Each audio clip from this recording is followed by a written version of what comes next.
one of the things that all of you object to is the ability of central bankers to inflate the currency. And I do think you can make a pretty credible argument that you can interpret that as a form of theft.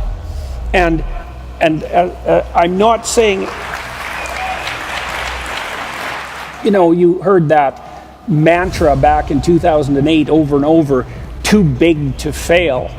And when I heard that, I thought, no, you got it exactly backwards. It's so big, it will inevitably fail. Like gigantism. Right. Yeah, exactly. And that's the Tower of Babel problem. Welcome to Interweb Coins, where we cover crypto, the economy, and the people that influence it. We're here to lift the clouds, pull back the curtain, and give you a leg up in the world of crypto. This video is jam-packed with value, so if you're committed to the crypto space, we hope that you stay with us until the end. And so the fact that Bitcoin has knocked it out of that position is really something. My suspicions are that there's going to be a lot of kickback at the governmental and bureaucratic level over the next 10 years, and it's certainly possible for government agencies to put a stick in the spokes of a very well-functioning bicycle. And because Bitcoin does present a real threat to the centralizer types, they're not going to take that lying down. Now, whether they can do anything about it or not, that's a different question. But, recently in Canada, some of the trucker protest activity was financed through Bitcoin donations, and the government went after the Bitcoin purveyors, and they capitulated. And so, that didn't mean the government had direct access to the keys, but they did manage to get access to the records of the the intermediaries. Right. You heard that mantra back in 2008 over and over, too big to fail. And when I heard that, I thought, no, you got it exactly backwards. It's so big, it will inevitably fail. Like gigantism. Right. Yeah, exactly. And that's the Tower of Babel problem.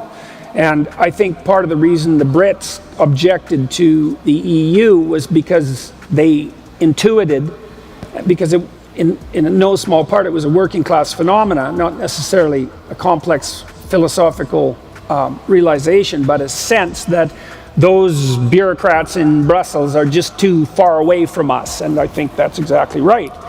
I think part of the problem that the Austrian economists pinpoint is that there's going to be corrections in any complex process. As any complex process unfolds, it's aiming at a target, and there's going to be corrections on both sides. And the non-Austrian economists think that they can smooth out those corrections, and the Austrians think that you should just let the corrections happen as locally as they possibly can and leave them the hell alone, because your attempts to smooth out the corrections are actually going to amplify them and make them worse. One of the things that happened, for example, when we started to prevent forest fires was that, we had fewer forest fires, but when we did have them, they were way worse. And forest fires got so hot because so much undergrowth had built up, that instead of just burning down to the soil and stopping.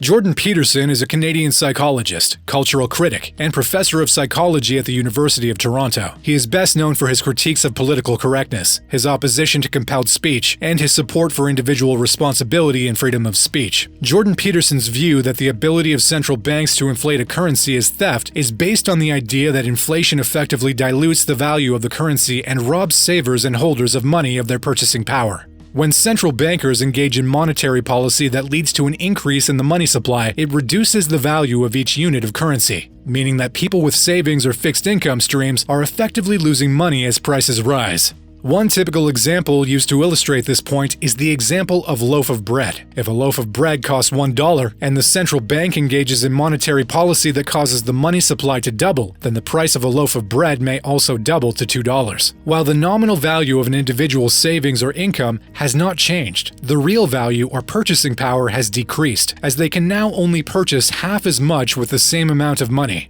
Critics of this view argue that inflation can have positive effects on the economy, such as stimulating growth, reducing unemployment, and avoiding deflation. They also argue that central bank independence and expertise are necessary to ensure the stability of the financial system and to prevent runs on banks, among other things. Ultimately, the debate over the appropriate level of inflation and the role of central bankers in controlling it is complex and multifaceted and involves trade-offs between different economic and political considerations. However, Jordan Peterson's argument that the ability of central banks to inflate the currency is theft provides a perspective on the subject that emphasizes the importance of individual responsibility and the preservation of the value of savings and fixed income streams.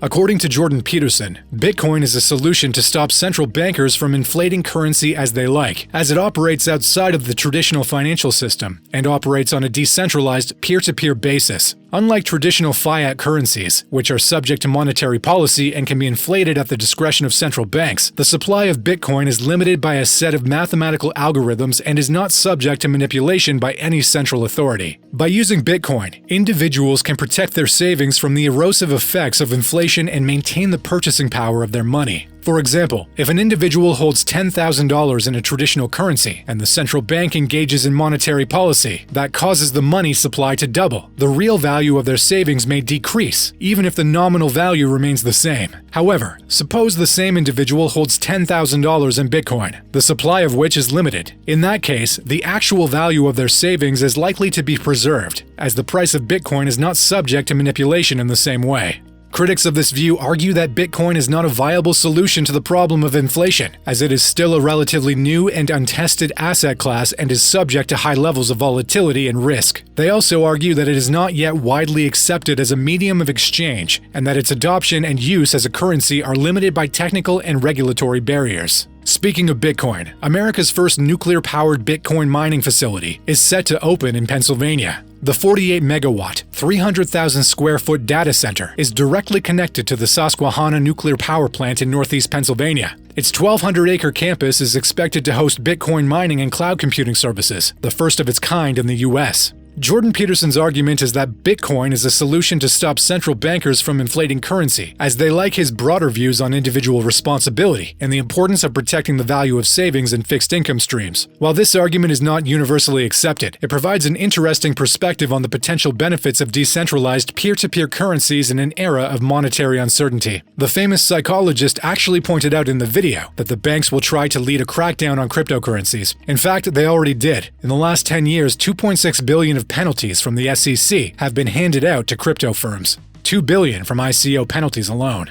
We hope that we've provided you value today. If you feel compelled to reciprocate, please like or subscribe, as this helps us positively impact more people like you. If you have yet to get on an exchange or are interested in finding out where we buy our crypto from, check out the video description below. Using our top exchange section to sign up for an exchange can also support the channel. We hope you tune in for future videos.